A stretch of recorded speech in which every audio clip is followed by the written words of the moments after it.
Howdy, everybody, and welcome to another episode of the Okayest Trapper podcast. As always, we are brought to you by some amazing sponsors like Cryptic, Blokes Modern Men's Health, Mountain Tough Fitness, and Trapline Beard Oil.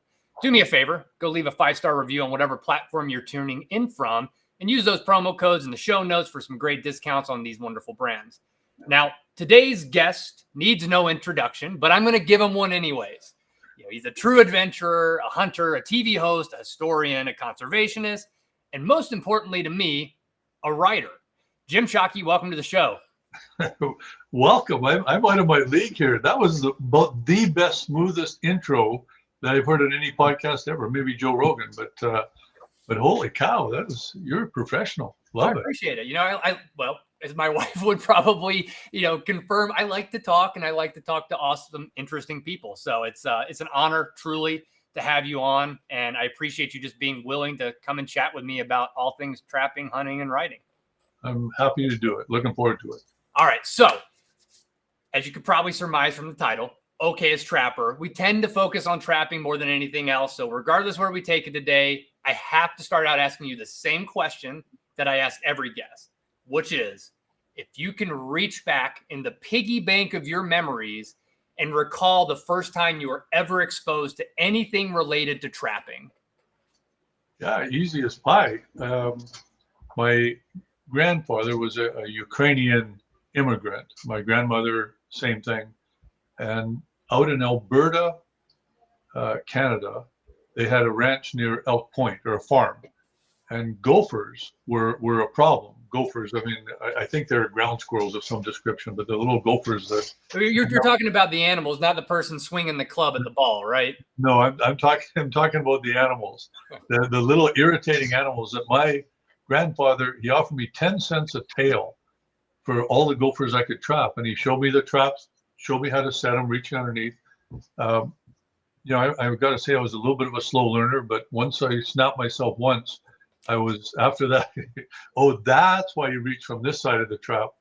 So that was my first memories, was setting those gopher traps out in Alberta on my grandmother's and grandfather's farm, and getting 10 cents a tail. I was a professional right off the bat.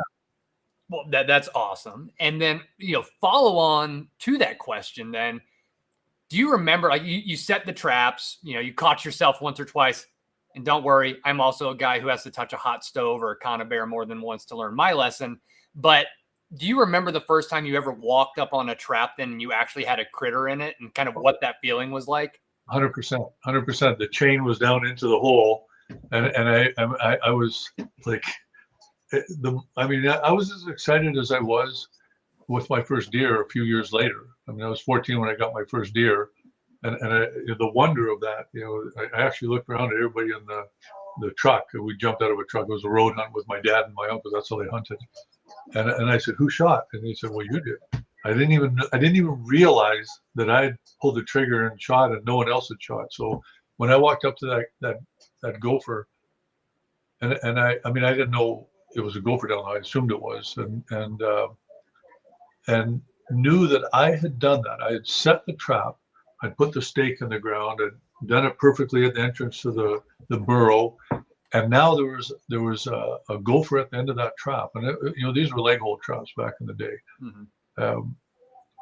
It was a huge feeling of accomplishment. I had to be maybe 6 years old at the time, 7 at the latest. So that's how early it was. Before that, I was after mice, and if I could turn over cardboard in the spring before the grass got too deep and bonk them on the head as they ran away, or beetle bugs and earthworms when I started that when I was 3 years old. So this was the first step into becoming a hunter, a provider, living off the land. Although we didn't eat it, I got 10 cents for that tail, and that allowed me to buy a freezy or a soda pop. So it's I remember that, a feeling of independence, of self-reliance and accomplishment. Man, you're hitting all the right buzzwords, Jim, like on that. And especially as a young kid, you mentioned that it was a few years later when you shot your first deer. Was there any more trapping in between those timeframes, or did trapping kind of intermix itself in your early hunting career as a kid, especially up in Alberta? Yeah, well, I grew up in Saskatchewan. So when we were in Alberta, we were just visiting my grandmother and grandfather. We'd stay there for a month at a time. But all my relatives were farmers and ranchers around Saskatchewan as well. And for me, it was, I graduated pretty quickly after that to air guns, not BB guns, but pellet guns. I had a little Slavia, 177 pellet gun, and no money because I wasn't the greatest at making the 10 cents a tail. So I would actually reuse pellets over and over till they'd slide out the end of the barrel. I'd have to hold the barrel upwards until the shot and be very careful not to aim downwards, getting as low as I could. So the air gun and the trapping were pretty well the same. And then I got into snares for rabbits as well. We had the varying hares up there. So that was bush rabbits, we call them. So I got into the snaring at about the same time, but rabbits and gophers were as far as I ever got in the trapping world, other than, I tell you the honest truth, I checked my trap line around the house this morning for mice and rats. So I do it every morning. I'm all excited to go see. I mean, I still love it. I just, but to call myself a trapper, I wouldn't say that. I mean, prawns and shrimp this week, I use traps, but not the classic fur trapping. I never got into the muskrats and I mean, like, well, I'm curious with the snaring. So like, this is going to be a reflection on me and my, we'll call it amateurness. I've started in, I do a lot of wolf trapping here in rural Idaho, mostly footholds. But what I've realized is lugging hundreds of pounds of chain and trap deep into the backcountry is difficult, especially in the non-motorized areas that I'm doing this trapping. And I'm trying to graduate to snaring, right, and being a good snareman. I'm curious, like, what was your, even at 11, going from footholds where you knew gophers were going to snaring rabbits, like, what was that process like for you? Like, did you find it to be harder, easier? Because personally, I find it to be a more difficult pursuit because you're trying to guess where they're traveling. The time of year helps, of course, if you've got snow on the ground, but it's a difficult graduation, at least for me. Yeah, I was a winter snarer, so that it was easy to see where the bush rabbits had their trail, and I just said it. I mean, I'd like to say they claimed that I was some expert, but it was actually pretty simple process, and I mean, we ate the bush rabbits, so it was a big deal. I was contributing to our family, but I wasn't. I can't say I was a student of it where I got that smart where I could get them. Before, if that was before the winter, before there was snow, then I used my pellet gun because I could see them. They would turn white before the snows came. So that was, I mean, those are some of the greatest memories of mine, was when my dad would take me out, to my uncle's pasture land, and we'd go hunting rabbits, bush rabbits, and they were white, and the ground was brown. I mean, that was, finally I could see the darn things. So I didn't trap them at that point. I waited till winter, and then I would actually trap them, and I would, or snare them, but again, for me, the hunting and the trapping were together. I didn't just go the trapping route, and I never got into trapping coyotes. My cousins got into trapping coyotes and eventually wolves. Still trapping wolves up in my territory up in Saskatchewan, which you're doing that now. You're welcome to come up there and have at it. We can use a few less wolves up there, I'll tell you, because I haven't taken a deer hunter since 2007. I've taken 12 hunters. I have 40 tags a year, and I took them all in 2012. And that's not true. Eva and Tim, my daughter and son-in-law, they went up there with 1 year. So that's a lot of that is wolves. Bad winters and wolf combination just is a bad deal for the deer up in the bush country.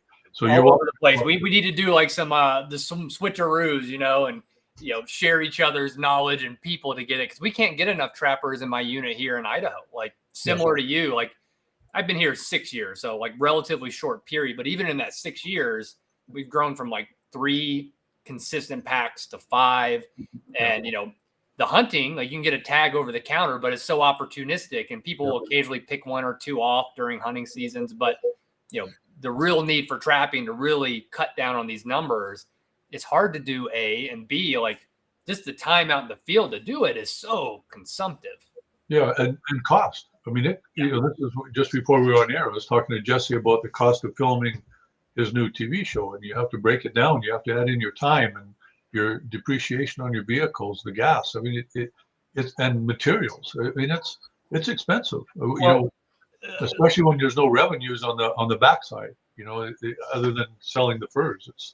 Well, we've gotten quite lucky here. You know, Justin Webb with Foundation for Wildlife Management and Idaho Fish and Game, like they're doing a pretty good job trying to offset some of those costs, especially in Idaho, Montana. Like you can buy in and you get a certain, it's a reimbursement for your costs over just like a paycheck per wolf, but that does help. But to your point, this is gonna so. TMI, I mentioned right before we started, I've had a career in artificial intelligence, working at big companies like IBM, Capital One, all these big Fortune 500 companies. 2023, I went through my first ever unemployment stint where I got let go, for just a workforce reduction. And, we had the white picket fence manifest destiny of we had 6 months of savings, right? We can last that long. Well, 6 months came and went. And all of a sudden it was like, well, I'm not finding a job in the same field. And thankfully, the several years prior, I had started to build what I consider a trade, trapping. And I went full bore, trapping. I got some contracts to do live marten studies with Fish and Wildlife. I was doing wolf trapping, my beaver, otter, the whole lot. But to your point about watching your budget, I was able to pay our mortgages with that, which was super impressive for 2 months. And I was very proud of that fact that I got to that point. But if you looked at my hourly rate, yeah. Oh my God! For the time put in, I was probably making $2 an hour, but I was putting in. Yeah, that's only about 50 cents more an hour than you get for writing. You know that one better than anybody. I got a big advance, from Simon and Schuster to do my first novel and a 2-book deal, a contract. And when I finished that first novel, which was an international bestseller, they call it an instant international bestseller because it's my first one. Mm-hmm. And I figured out it's $1.50 an hour. All the work I put in, even with that big advance, it's not, but you don't do the trapping to get rich. I don't do the outfitting to have my own private jet. If I wanted to do that, I just go into development and real estate. I could have done that. I literally could have done that in my sleep. I don't think it takes that much intelligence to do that. I think it takes pardon my language, a shitload of desire and ability to do what you're doing, make a living in the outdoors, because everybody would love to do that. Who wants to sit in a crappy tower in downtown New York City? I don't care how much you tell me that the view is wonderful. It's ugly compared to what we get to look at. And they would trade that, most of them, for what we do. They just been put on a pedestal that this is the way we want to be. But when you actually live this lifestyle, the money doesn't matter. As long as you're making your way and paying your mortgages, like you say, then who needs a private jet? We live the richest lifestyle of anybody I know. Those of us that live the field to table lifestyle, that are out there in the trapping, fishing, hunting, and we're self-reliant, making our own way in this world. What a wonderful, wonderful accomplishment, and far more difficult. So it doesn't matter about the $1.50 an hour. I don't care. I'll work 28 hours a day to not have to work 9 to 5. I don't know if you're intending to, but you're setting up a beautiful segue to another kind of writing question that I had. So, not my first book, but a book that, brought you and I together to some degree, even though you don't know it, was called Turning Feral, which was all about my kind of leaving corporate America, white picket fence, manifest destiny, moving to the most rural town in the lower 48 of Atlanta, Idaho, with 35 residents, with all the trapping and hunting opportunities right out the back door. Having never really done that before in my life. I did not grow up in that world. I grew up very urban, as it turns out. And, just as a little side note for listeners, the first time I met Jim, and you probably don't remember because you had to meet a lot of people, your book, Call Me Hunter, had just come out. And my book, Turning Feral, had come out. And it had, as kind of a self-published book, I've sold 10,000 copies, which I'm extremely happy about. Yeah, that's great. Yeah. That's huge. But SCI 2 Januaries ago invited me to come out and do a book signing and, like a little seminar on the book.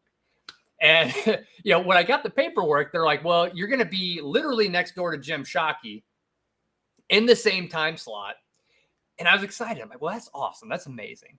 And to paint the picture for people listening, we go in and Jim, you have such a great following for all the right reasons. You had a literal standing room only conference room, probably housing 100, 150 people.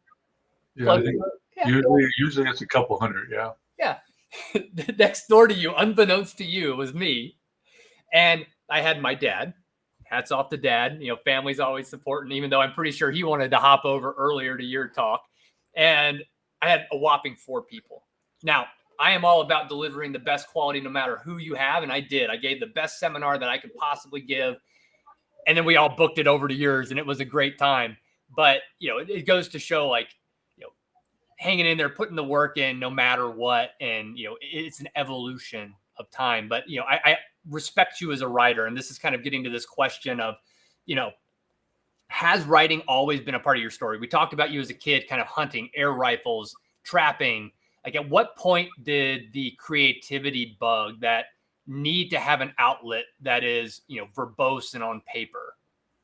Well, that again, easy question. I was, if you read my book, Call Me Hunter, there's a character in there, a young boy that couldn't read. They took him to a psychiatrist and they did all kinds of studies on him and said, you got to take him to the library and give him books that he is interested in. Well, that's autobiographical. So I was grade 3. I couldn't read. And they took me to a psychiatrist. My parents did. The teacher said, this kid's a dummy.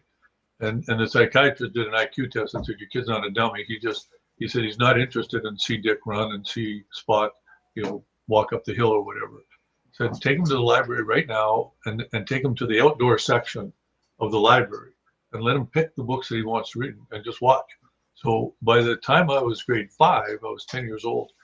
I was reading at university level. I was reading novels. J.A. Hunter, I read it at least 3 times that year during the school year. I went most of the time in detention because I wouldn't read the stupid crap that they were teaching. And I determined at the age of 10, 2 things. I was going to have my own museum someday of natural history, cultural arts, and I was going to write a novel. So I was 10. I started actually writing my first novel when I was 10 years old, at that age. And the usual kids start to write a novel. It was horrible. I hid it behind a couple of bricks in my family's house. By then we were out in the trailer park. I grew up in a trailer park, and my parents finally bought a house. And I don't know, I got 10 pages into it, and I realized at 10 that it was awful. I did not have a story to tell. So I spent the rest of my life until I wrote Call Me Hunter honing that craft, the writing craft, and waiting for the day when I could sit down and write my novel. But I had to have a story to tell. So that's what I say. I sign the book a lot of times. If it's hunters, I'll sign it Shoot Straight. And if it's anybody that's not a non-hunter, I'll sign it This Is My Story. So I lived life until the day I could write that novel. Now, I've written 1,000 articles for magazines. That was all honing the craft. And I've written a couple other books, 4 other, whatever, but they were, just hunting stories books. I really wanted to get, this novel was my museum, and that novel were something I dedicated my life to do. So it was a conscious decision back then. I just needed to live to the point where I had and practice the skill, to be able to write well, I think, and have a story that's interesting in a novel format. So this Call Me Hunter is what I say is it's 80%. Well, what I say is it's in commercial fiction, thriller is what they call it, but it really needs to be in abstract, autobiographical, fictional thriller, and it's about 80% autobiographical truth, and about 20% the 20% that would put anybody in jail, that's the fictional part. So that's the story they wrote with Call Me Hunter, and it's been something that I knew when I was 10 years old that I would do, and I literally honed that craft the entire time. Well, I mean, it's beautiful. I mean, I see a reflection of myself in that. Like, I remember trying to write my first novel when I was probably about the same age. Like, it was some bug I had. Like, I loved books. I wanted to write my own book. And, again, working towards having a story to tell and honing like that craft along the way is so important. But I want to touch on something you mentioned, like on that autobiographical tact, right? Mm-hmm. So you know, grade 3, can't read. Yep. They say, take you to the library, let's put you in the outdoor section, something that interests you. You fast forwarded pretty quick to, you know, like, what is it, grade 8, where you're reading at a university level. Yep. The amount of grit it probably took for you to, what sounds like to a large degree, self-teach in order to get to that level has to be high.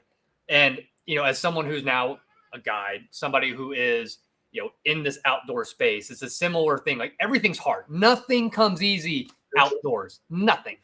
And it's the same in writing, and it's the same in everything else. But do you credit that experience with where you started to develop that grit and resilience that carried you through to actually executing on those 2 lifelong goals? Where you're coming, by the way, for people not listening, you're coming to us from your museum. Just to give a hat tip to you for, you know, accomplishing that one as well. Yeah, thanks. You know, here's the thing.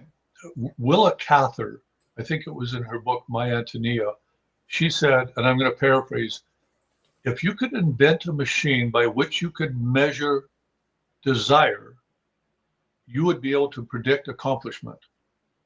Okay, so, and there's another Samuel Butler said, there is no limit to desire, but desire's need. Now, those 2 quotes I live by those. And I truly believe that, you know, I'm where I am today, sitting in here in my museum with a novel written because of my desire. You know, it's not grit. It was just, my desire was so great to learn how to write, or learn how to read first, and then learn how to write, and live this outdoor lifestyle that doesn't pay big dollars. Obviously, we know that, $1.50 an hour for writing and $2 an hour for trapping. You know, it's desire. And lots of people, before we came on air, you heard me talking to one of my cameramen that wants to start his own TV show. He's got a great idea. It's a great idea. And you know, the first thing everybody does with their great idea is make a logo. Mm-hmm. Well, that's, you know, I call them the logo guys, you know, because at what point do you actually have to start at the back end? Where's your dollars? And you know, he doesn't want to do that. He wants to start with the fun stuff at the end. Well, no, you got to come up with the numbers that you need to have to make that show work where you can make a living at it. And that takes desire to start from that hard side rather than the easy side. And that you know, as Willa Cather said, if they can measure desire, you can predict accomplishment. Now, is that innate, or is that a coachable thing? You know, I had this conversation with the lady. I'm saying her father was visiting for the last 3 days. And I mean, it's politically incorrect to say it, you know, because everybody would like the world to be equal. You know, everybody wants to be equal. It's all equal. I'm equal. You're equal. We're all equal. But the reality is, historically, I'm gonna throw it to historically. You know, we're not all equal. You know, there was kings and pharaohs and queens and dictators and sheiks and amirs, and, you know, or sheikhs and amirs. You know, we haven't, and there is also, you know, there is also the Mark Zuckerbergs of the world, you know, and Amazon, Bezos. I mean, you know, we're not all equal. And unfortunately, it's politically incorrect to say that, but some people have something. What is it? Okay, the desire. What made me at that age, you know what I wanted to do for the next 50 years, half a century with my life? You know, is it, you know, what's the desire? Is it innate? You know, my father didn't have it. He was, you know, he said, just get a job. And he worked for the same company for 45, 50 years. You know, and our dinner table conversations were, I remember at 10 years of age, when we finally bought a house, it was, you know, is Dad going to get laid off? And are we going to be able to afford the mortgage? And him and Mom talking about it. They were afraid. I was terrified. I didn't know what a mortgage was, but I knew that there's something bad about my dad having a job that allowed someone to tell him whether he can live the life that he was living. You know, so innate. I watched that. I lived through that. I was terrified. Well, as a follow-on question, I agree with the innateness, and I agree with your stance on not everybody is equal. It's impossible. And like you said, history reflects that. Yeah. But then is it also partially environmental? Like, do you think if you came up as Jim Shockey and, you know, let's just say you grew up in the most elite neighborhood of the area that you grew up with, everything that you could have ever wanted, you know, parents had excess funds and life was just easy and you didn't have those, you know, learning on your own, you didn't have that fear of mortgage. Do you think you'd still be the same Jim Shockey? Well, okay, here.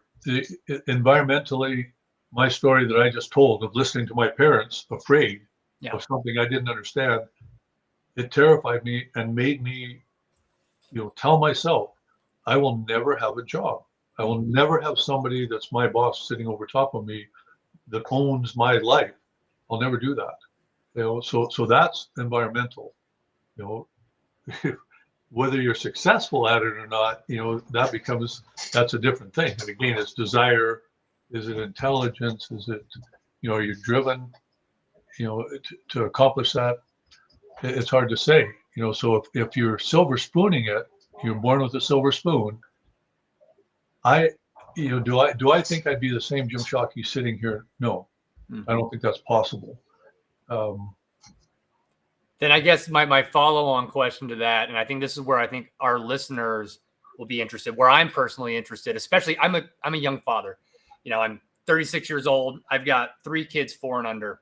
You know, we are not for want in the common world. Like, you know, we have made a fair living, all of that. And I'm curious because I grew up similar to you. Like, I had environmental aspects that kind of helped the maybe innate ambition side of me to blossom. But then if I think about my children who maybe don't have that same environmental impact, how do you start to foster that for kids or even adults? Like, how can someone who's like, I grew up great, or maybe I didn't, but I want to be like Jim and I want to write a book or I want to do some big lofty goal, or even your cameraman. Can you coach that at a later age? Yeah, I think you absolutely can. I mean, and you know, I didn't, you know, just to finish off that answer, you know, would I be the same? No. If I was born with a silver spoon, would I be accomplished at something? Would I have achieved a goal? Yes. I think that's something, whatever station I would be born into myself. I don't care if I was born into a ditch digging family of slaves in Egypt back 3,000 years ago. I'd be the best damn ditch digger that existed on that pyramid, and hopefully by the time I'd be supervising. You know, so you set your goals relative to what your station in life is to start with. You know, I didn't set my goal to be a billionaire, you know, because it just wasn't realistic for me. Number one. Number two, you know, what would I do with the money? I just go hunting more. You know, so that's not a bad goal, though, I guess. No, but the thing is, if you're not going to be a billionaire if you want to live this lifestyle, which I think is a richer lifestyle than any billionaire. I know, I guide them. You know, like literally, I had a guy in my camp last year that, you know, he's worth over $8 billion. He gets to, you know, a couple of weeks he had 2 days. 2 days to come up there and hunt moose with us in the Yukon. I mean, he had the money to do it, to fly up there in his jet and get into camp and, you know, his own charter airplane and out. You know, he got his moose the first day and gone. And that's great. He did it, but he's spending his money. He was up every night with his, you know, whatever the satellites going over top, Skylink, you know, in touch with all over the world, the stock markets. And that's what he did at night. And then the day we went hunting. And it, you know, you set goals relative to your starting point. And I set a goal to strive to never have a job and could never be laid off. I mean, I made a couple mistakes along the way. One, and I did get laid off when interest rates went up to 23% back in 80. Anyone that's old enough will remember that. It was horrible. I had 3 apartment buildings going up and in interior BC and 10 houses. And I thought I was going to be a multi-gazillionaire. Like I got sidetracked on the money part. Mm-hmm. And holy cow, did I get hammered, you know, goodbye. So that's when I started my antique businesses and realized, no, I'm just going to forget chasing that crap. Money has its favorites and ours will always go back to them. and it's, I prefer a lifestyle. And so I made, just a little one side track there, but yeah, how do you challenge your children? You have to challenge them. And in my world with the outfitting, I see guys that hand their children everything. They're multi-gazillionaires and hand them. You steal your child's potential of realizing their own future if you do that. So you have to make it harder for them. It's tough love. You have to, did you work for that? I told a story in a podcast earlier today about my son Brandon loved to hunt, and he was 21, sitting on a deer stand with me on our ranch in Saskatchewan that I put together with my wife Louise, who passed away in 2023. And Boone and Crockett whitetail walked by, and I didn't let him shoot it. I said, no, you didn't earn that. This isn't your accomplishment. This is mine from doing all this, and the people that have helped and set up the stands and did everything. This isn't your accomplishment, and I'm not going to steal your potential to realize your own abilities by letting you shoot that deer, and it'll be the biggest deer of your life. You'll never get a bigger one. And you did nothing to do it except you sat on the stand for one morning and it walked by. You didn't work for it. So yeah, that's hard love. That's tough love. And he was happy with it. He got it. He understood. Yeah, no, I need to accomplish my own.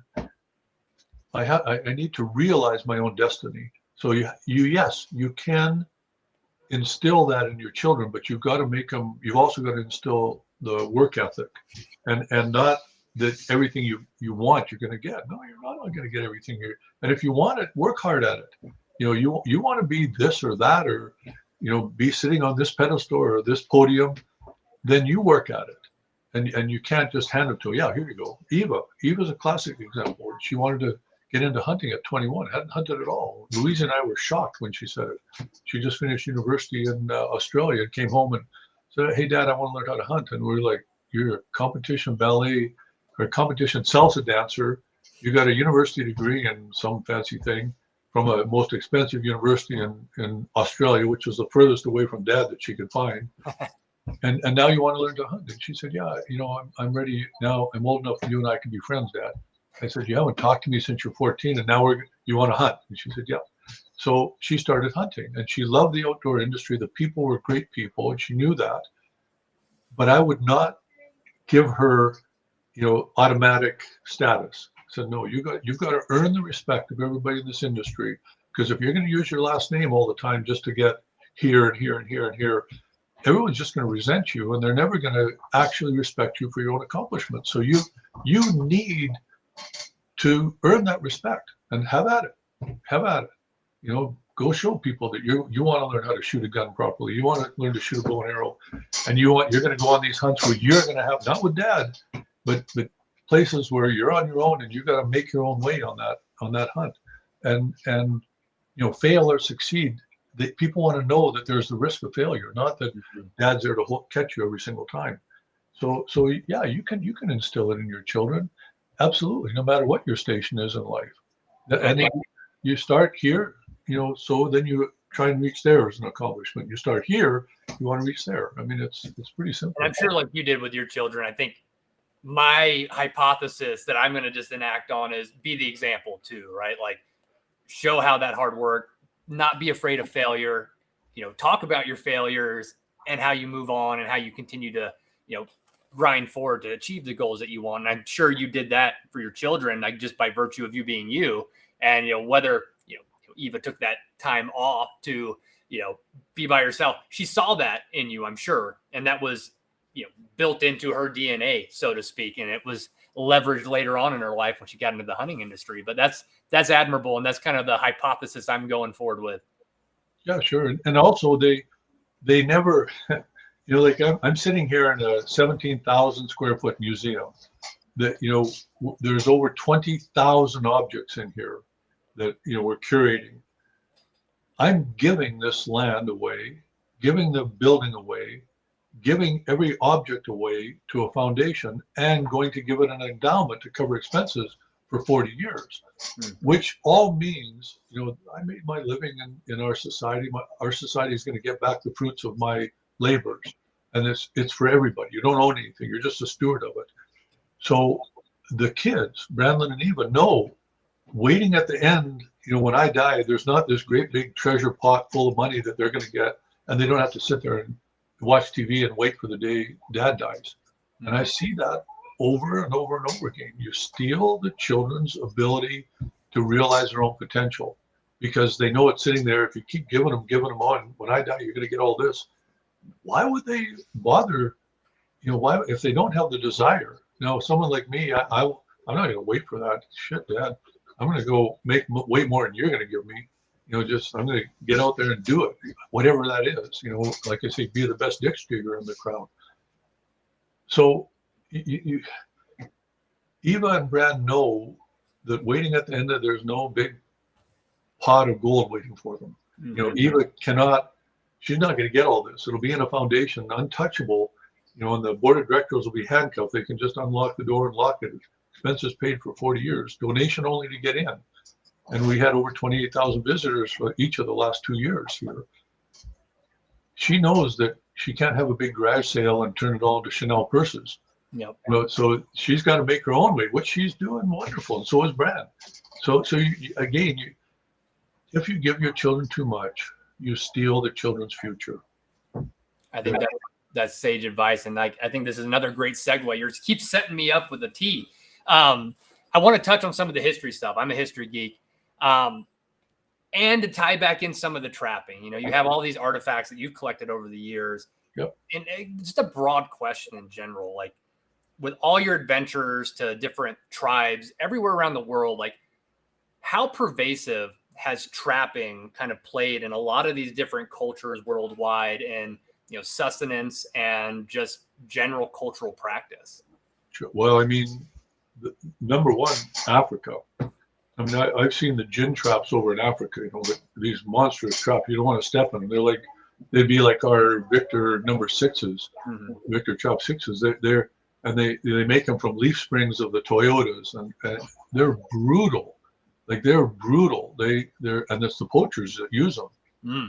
So trapping, it's the easiest way to be in 30 places at once hunting. You have 30 traps out there. It's just like being there. It's like trail cameras. It's hunting in 30 different spots at once. Well, the trapping is the same way. So over in Africa, it's literally everywhere, and they trap. From the tiniest little snares, like spring up ones, to the biggest ones that'll catch a Cape buffalo, and I've seen it all over Africa. The bongo, especially in West Africa, in the jungles. The meat markets are a huge, big industry there. Where the Yama, they take the meat to the city, and the truckers that are bringing the logs out of the backcountry are also picking up all the meat that they take, the dried meat, and selling it in the city at the meat market. So it's not a great thing. It's not for furs. It's for protein, mm-hmm. and that so it's everywhere there. We I was in Africa, Zambezi River safaris, and we it was with Haldane, Mark Haldane, great outfitter, and he was saying this is our problem with these traps. He had a stack of traps, 10 feet by 10 feet and 4 feet high, of these big giant leg hole traps. He said, our anti-poaching patrol, we find them all over the place. We got to be careful, And I told him, I said, Mark, this is kind of cool. Why don't you bring these to SCI and sell them? You get $500. I mean, I just bought a Victor Trap number 6, uh-huh. the original for $3,000. Like these things, people will buy them just to put in their trophy room, and you can use that money to pay for the anti-poaching patrol. So he'd done that, and I think he sold a pile of them, auctioned off. I've seen them. And they're worth something, but the snares aren't worth anything. And you'll literally see, 100 snares a day if you're in the right area in the West African jungles. The pygmies are exceptional at it, and every single bongo will have snares where it got caught in smaller snares and mm-hmm. just broke them, got away. But their toes are all splayed out from the damage done to the nerves on their feet. So it's the trapping is everywhere over in Africa, and it's the easiest, cheapest way to get game. It really is. And they can do it at night, set them all, and then sneak back home. They're poaching. but it's not. Is it poaching if they're, it's for subsistence and they've done it their entire? It's just with how many billion people in Africa now, it's not quite the same anymore because there's too many people and there's too many traps. But yeah, I never ever thought about that from, I guess I'm recognizing now my aperture has been more closed than I thought it was, and a little bit more myopic because most of my trapping experience is conservation in the US, like as a good means to keep numbers down. But I never thought about it from like the poaching perspective, especially in Africa, or just a subsistence. I mean, obviously that makes sense to me, right? The subsistence, getting meat, it is an easy way to be in 30 places at once. But then when you multiply that out by however many millions and billions of people are in that area, then it becomes problematic. And yeah, so it's not, it's trapping is a very efficient way of managing a population, but also decimating a population. So, in places where there's no oversight, and it's driven purely by how hungry somebody is, trapping can be abused. And snares, or how much does it cost for a little piano wire, whatever they're using for the snares? They're cheap. Anybody can afford it. I mean, I've seen them where the guy that sent them never went back and got them because they're too cheap. They just move on, and the snares are there till they kill something. So yeah, I've seen that. Mind you, I've also seen it up in up in the high Arctic. A lot with the Inuit up there. But again, nowadays that's hard work. It's easier to shoot. So the trapping skills are not the same. There's not the same necessity as there used to be. But yeah, I'm trying to think where else I've seen the trapping. Not of the continents. In Asia, I've seen it, but again, like northern Russia and Europe, they the raccoon dogs, they just let them go because it's the market fell out on the fur prices, so they just let them go. And it's they're not even trapping. They raise them rather than trap them. Yeah. And again, farming of the animals, you as opposed to trapping. Yeah, it's more of a North American thing, and I think other than in Africa, where it's literally for food. Now, down in parts of Asia that I haven't been to, I'll let you know. I'm going to start hitting those countries here over the next couple of years and seeing what goes on with the trapping. But trapping can be abused. It can be abused if there's no oversight. And then, North America in general, both Canada and the US, there is that oversight. But what do you think, in your mind, the general public might misunderstand about the role trapping, and I'm speaking specifically about North America now, plays in conservation efforts? Oh, that's, close to home.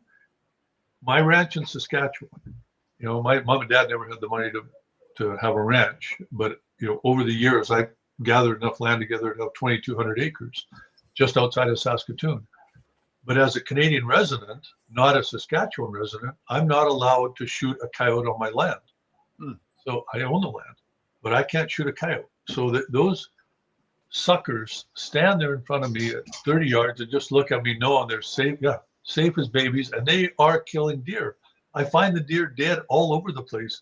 The coyotes are killing the deer. And they want more deer, but they won't let me shoot a coyote because they think I'm going to abuse that right and pretend to be hunting coyotes, but actually be shooting a trophy buck.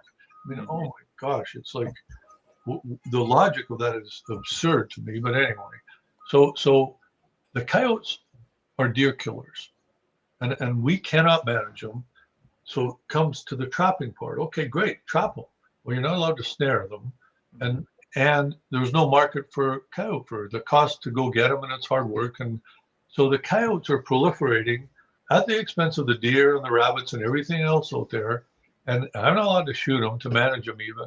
So I would love the trappers too, but there's not enough money for them to bother. When they were $100 a pelt, okay, you could take them to the Hutterite colony, they'd skin them out and pay X amount per coyote, but no one's doing it. So there's a case where trapping would be fantastic, but our social winds, the ideologies of the day say that furs aren't in, which by the way is changing. I can tell you that right now.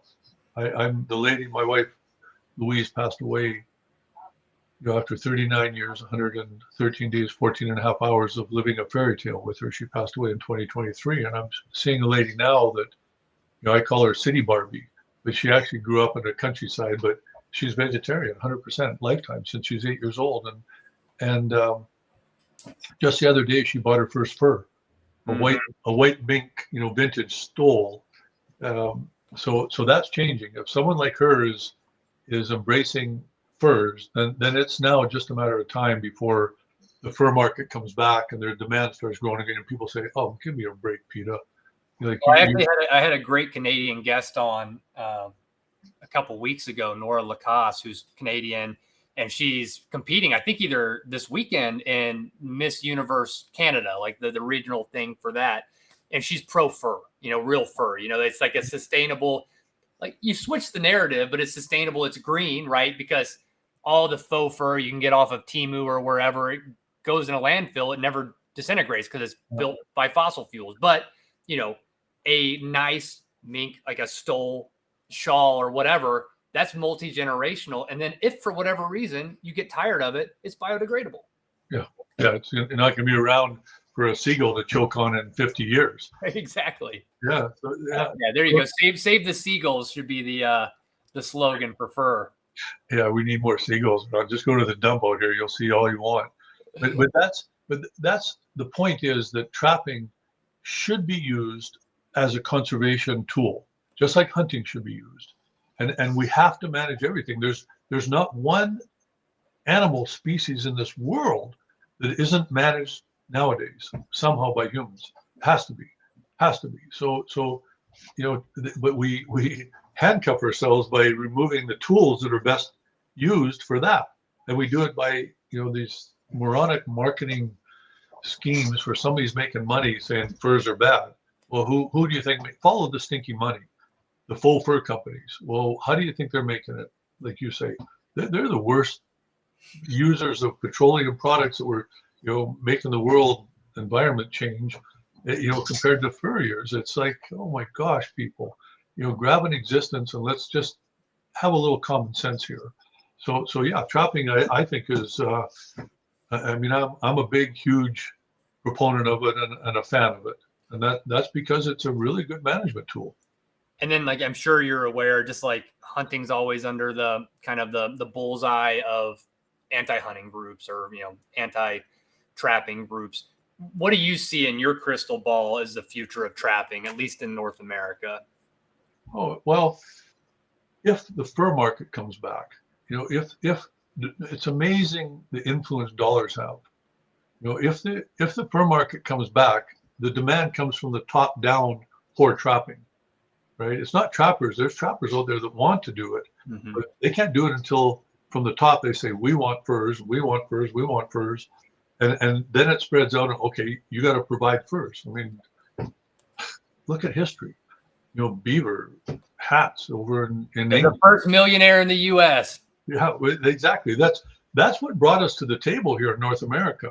It wasn't gold and diamonds, or it was furs, especially in the northern part. So it'll in my mind, as I just said, I think that people are starting to get a little more common sense about things. They're starting to realize they've been sold a bill of goods, they've been marketed to, and people don't like being duped, and they're being duped. They've been duped for probably since let's see, who would it be? The seal issues. Look at where's the codfish? Well, you got 30 million seals sitting on icebergs out there right now off the East Coast. Well, why? Because some over the hill, actress, what was her name? Bridget Bardot, exactly. That started the whole darn thing. And it was marketed. It was a fantastic marketing scheme. And I will guarantee it was orchestrated and by somebody who made a pile of money on that. Yep. And they've been making money ever since. But people now, like I say, the lady I'm seeing, she's taken the time now to learn about it and going, this fur is, and yes, it's vintage, so it's not, it's not something that's been trapped in the recent times, but it's a start. and she'll wear it in public. And she wore a faux furs last year to SCI. It was pretty funny. She was saying, "Yeah, I'm a total vegetarian, and there's, people, PETA out front that are probably going to throw red paint on me, and she's wearing a faux fur." And I said, "Well, don't wear a faux fur. You're going to SCI." But we just laughed about it. But she's now taken that step, and that means there will be more people taking that step. My sister has got a closet full of old vintage furs, and it'll start with that, and then the demand will grow from there, because there's only so many vintage furs out there, and they're not necessarily styles that people want to wear nowadays. So someone will jazz it up a little bit, and you'll start to see where that whole pathological altruism, that people have had, the virtue signaling, which, by the way, our era will go down as the virtual signaling dark ages. In 100 years, 1,000 years from now, they'll look back and say, "What a bunch of morons!" You shot yourself in the foot to, appear like you're doing something good for the environment. What idiots! But that they'll slowly start coming around. People, and the demand will come from the top down. So back to your question, I'd be bullish on the trapping future. I don't know that I'd go out and buy shares in Victor Traps or whatever but I certainly think that the trapper's day is still ahead of us. It was behind us, and it's still ahead of us. Everything goes like this, right? It's just everything's cyclical, but that's a beautiful sentiment. And so Jim, I know we're actually starting to come up on time, so I want to respect your time. So I do want to hit you with like 2 lightning round questions to kind of close us out, if you're okay with that. Sure. Yeah. All righty. So out of all your adventures, what has been the wildest experience that you've ever had in the woods? Yeah, I mean, I've been charged by so many animals, and I've been in airplanes. I've lost 3 pilots up in my Rogue River outfitting territory, or pilots for my Rogue River outfitting territory. Those are, but probably it's people, where I'm in a situation with people that are not, life has very little value. So wildest experience, on the smuggling lines between Sudan and Somalia and Ethiopia, the Kara tribe, the Mercy tribes people, tribal people, they were affecting this ability to, in a positive way. They were part of the smuggling lines, and I bumped into a few of those bad actors while I was out hunting. So I was armed with a muzzleloader. They didn't know that. They just know it's a rifle, and they were all armed with AK-47s. And one of those, the little boss, he was a shorter guy, and there were some taller guys, and they were scruffy. I mean, scruffy, skinny, hard asses. And he came up to me with his AK-47 and reached and took my sunglasses off. And then he kind of looked at his buddies, and so there's the start of it, a predator. Uh-huh. And I'm prey. So when he turned around and looked at me, "What are you going to do?" I snapped his grigri necklace off his neck. I said, "Okay, you get my sunglasses. I take your grigri." And it's all, we couldn't understand each other, but they understand. And he kind of started, like, he wasn't expecting another predator. He was facing something. And it was, what I did was make it very clear that, in the next 30 seconds, depending on your actions, one of us is going to be dead, and one of us is going to be hurt really badly. And you and I don't know which one that is. Mm. But if you're willing to gamble, I'm all in. Let's just do it. And let's find out if I'm the one that's hurt badly and you're dead. So because this is not a tit for a tat. This is all in from this moment forward. You want to push it? Let's just do it. And I'm smiling and saying, "I'm not afraid. I'm willing to gamble this. You want to gamble? Go ahead." And he hesitated, and by then one of his buddies started to snicker. And he was a little dirtbag anyway, a crappy little leader. And then another one started snickering, and they started laughing at him. And then he handed back my glasses, and I gave him back his necklace, and then we're buddies. 2 predators meeting at a water hole. So there's one of the examples of, and I have a picture of us now standing together afterwards. My cameraman, the whole time I said, "Don't film," because this is just too dangerous. And but we took a picture together at the end of it, so I still have that picture.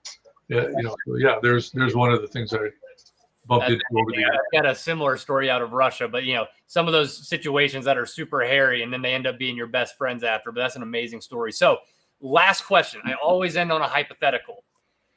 Would you rather write a book that outsells Hemingway, but never hunt again, or still be able to hunt the rest of your life, but no one ever reads your books? I would take the book. I would sacrifice my joy of hunting to be able to get a message out to the people that I want to get out. If you could promise me that, I'd do it right now. I'd sign on. Where do I sign? Sorry, I don't have horns or an actual contract, so you're going to have to. I would sell my soul to the devil for that. Because a book like that, you can literally move the needle on public perception on hunting, on trapping, on the outdoor lifestyles that we all live, the field to table living. I would use that. I would sacrifice happily my hunting for the rest of my life if I could do that for hunters and hunting. That message in that book. You never told me what I could write about. Yeah, that's true. That's true. But we'll caveat it with that. But Jim, first and foremost, thank you for your time. Thank you for the inspiration as me being an adult getting into hunting and trapping. Your family as well. I appreciate it both on that aspect, the writing aspect. It's an inspirational thing. I appreciate it. And anything else from you or anything you'd like to share with our listeners as a departure? No, just every day is precious. Don't ever waste a single day. We get one lifetime. And if you love trapping, then get out there and trap. If you love hunting, get out there and hunt. It's one life. You can rest for eternity later on. So don't waste any of these wonderful, precious days of this one life we get to live. And with that, everybody, we'll catch you on another episode of the Okayest Trapper podcast. Thank you, Jim. Oh, you betcha. It was my pleasure.